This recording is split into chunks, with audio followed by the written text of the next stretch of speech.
Alright, time to make a video. Today we're making a video on videos. On movies, video games, the news, TV, and spirituality. A lot of people hate the TV in the spiritual field. But honestly, there's nothing wrong with it, really. I mean, there's always two sides to something. Believe me, if you cut out TV all in one go, you're going to notice some things going wrong within your life. With you in particular. It's what happened to me. I was like 16, 17. I hopped on that bandwagon of everyone thinking, hey, TV's bad for you, Disney's bad for you, they're putting messages into your head. And yeah, sometimes I could see stuff like that in the news, fear-mongering and so forth. Most of the time I would watch the news and it had nothing to do with my current situation. So it wasn't relevant to me specifically. I wasn't going through hurricanes.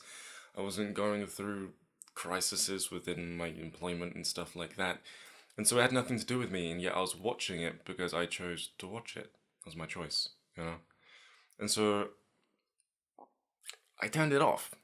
But I turned it off and I hated it because I was projecting. At that age, I was annoyed with a lot of things. And so being angry at the TV was just one other outlet for my frustration, and the reality is that if that baggage wasn't projected toward the TV, towards the media, I would have just turned it off naturally and been kumbaya, kuna matata, would have been fine, because the reality is it's got nothing to do with me. Okay, next. That's how I should feel. I shouldn't feel upset. I shouldn't feel angry at the TV. And so that was some time ago, and yet because of that blockage I had, the kind of personality defect that a lot of people go through within the spiritual community, I ended up cutting off all forms of media. Bad idea. Let me tell you why. All of a sudden, I found myself not meditating. I found myself not going for astral projection.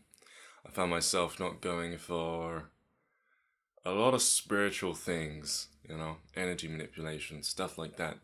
And I sat down and I was kind of upset.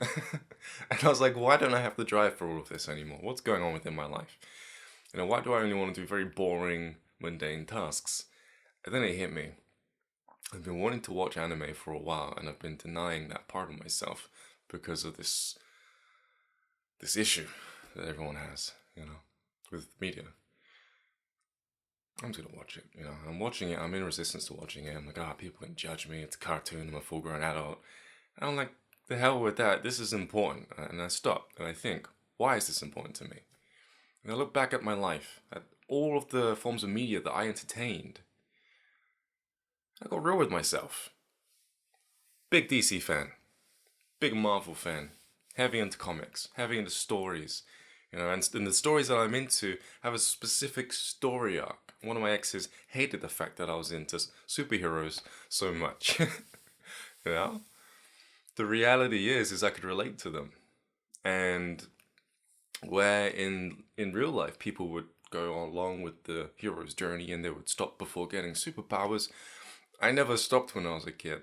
It used to encourage me, to go through my hardships and then to grow, and then, wait a second, I can do some things that are a little different from normal. First actual TV show that made me feel like that was Peter Pan. Him being able to fly. Now, I literally vividly remember my headspace as a kid. I really believed that I could do that if I just believed enough, if I was just happy enough, then my frequency would change me and I'd fly. There's a scene where Tinkerbell doesn't have her magic dust, and he has to really believe in himself. And being impressionable as a kid is a good thing, because otherwise I wouldn't be like I am today.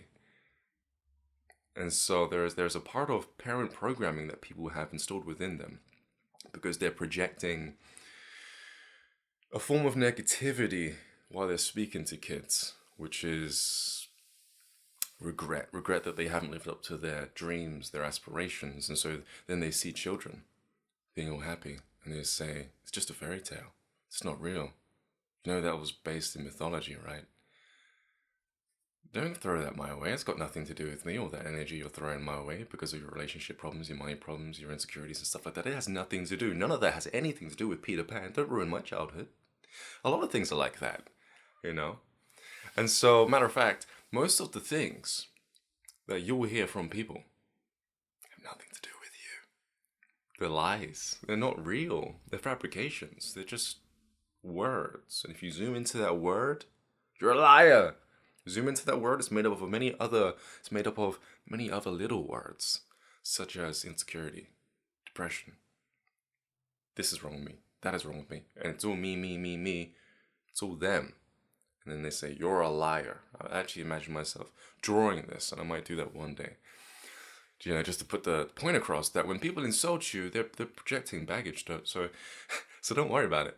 You know, you might give it pause for thought, but really don't take it personally because it's not your business, your internal business. You shouldn't be taking it personally. It's all to do with them. And so I became aware of what I was doing. I was cutting myself off of my motivation. And then I realized as to why it was so important to me. You know, movies. It was very personal. And it gave me a sense of joy, not just because it gave me a sense of self, which was very powerful. You know, because I really do love myself and I stand by myself no matter what. And when I'm watching something like Spider-Man, it's making me connect more to myself, giving me a sense of identity. And so when people threaten what I'm watching by mocking me and by laughing and by saying, why are you watching that? You know, because they're going through their own stuff. I'm sitting there thinking, you're daring to take this away from me. You have no idea how important this is to me. And how important movies and media are to people. You have no idea. And yet if you did, there is no way you would be saying what you're saying. There's no way you'd be acting how you're acting. There's no way you'd be walking away from this TV show. It takes a little while for it to sink in. Usually people say that to me when they're at that stage where they're denying these forms of media.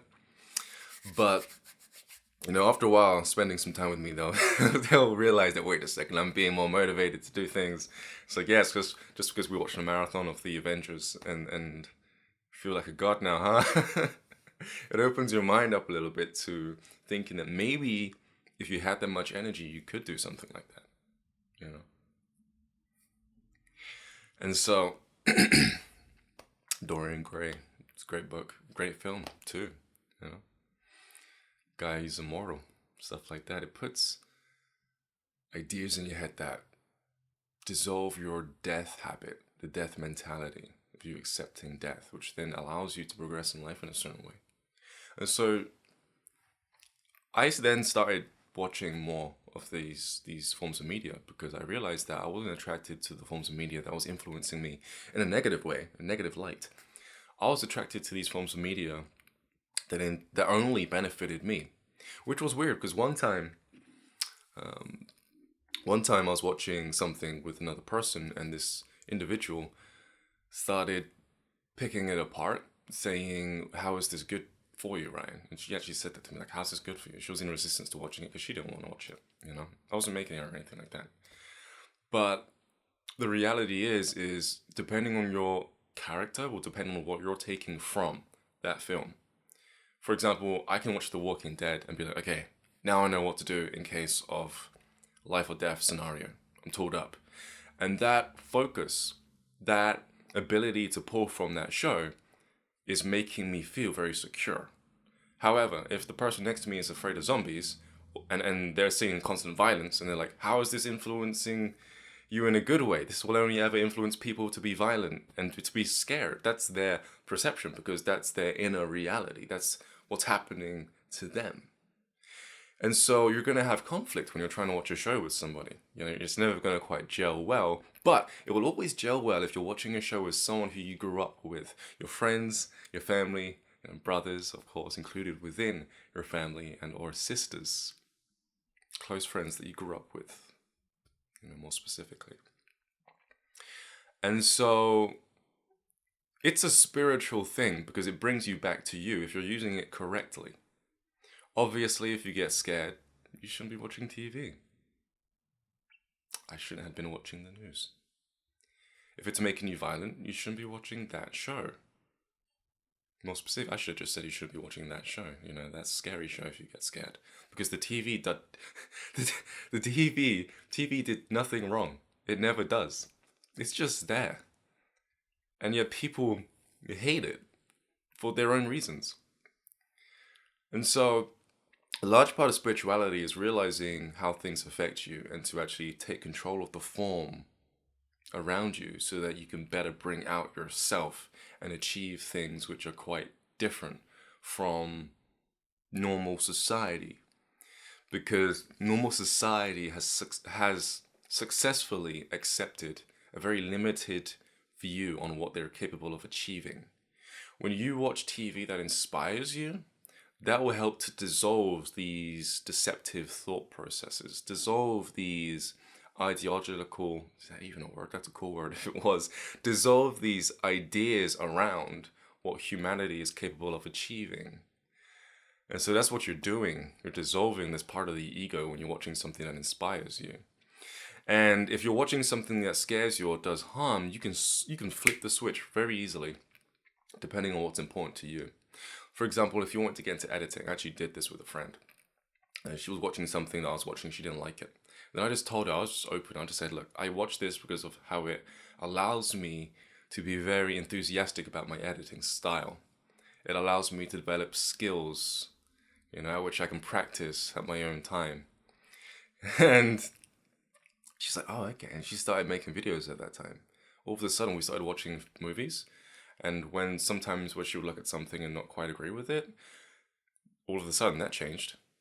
She was looking at it and picking it apart the same way I was. And that energy was so loud within her system that it overcame the natural response that she would otherwise have if she was watching said show under her first impressions. And so this is just a little video on whether or not TV is actually bad, if it's going to hinder your spirituality. If you're addicted to fear, then yeah, But that's a habit and an issue that you might have, which doesn't just relate to TV. If you're addicted to fear, then that will show up in other areas of your life. Maybe you take risks that you know are going to harm you because you're scared of being harmed, and so you take the back alley where you will experience that type of experience. And that's just the reality of the fact. Learn how to use your mind and you can help take things from your reality, to support you. I'm Ryan JC, Ryan James Cropper. This has been Your Potential. Subscribe to my YouTube channel for more videos like this, and I'll speak to you pretty soon. There's one more piece of information that I wish to give to you all. If you want to meet me in Amsterdam, you can. I'll leave a link in the description telling you how to do that. I'll be in Amsterdam from the 3rd of May to the 6th of May, and I'll be taking part in the psilocybin retreat, okay? Otherwise known as Truffles. And if you'd like to join me there to do the same thing, you can. See you soon. Peace.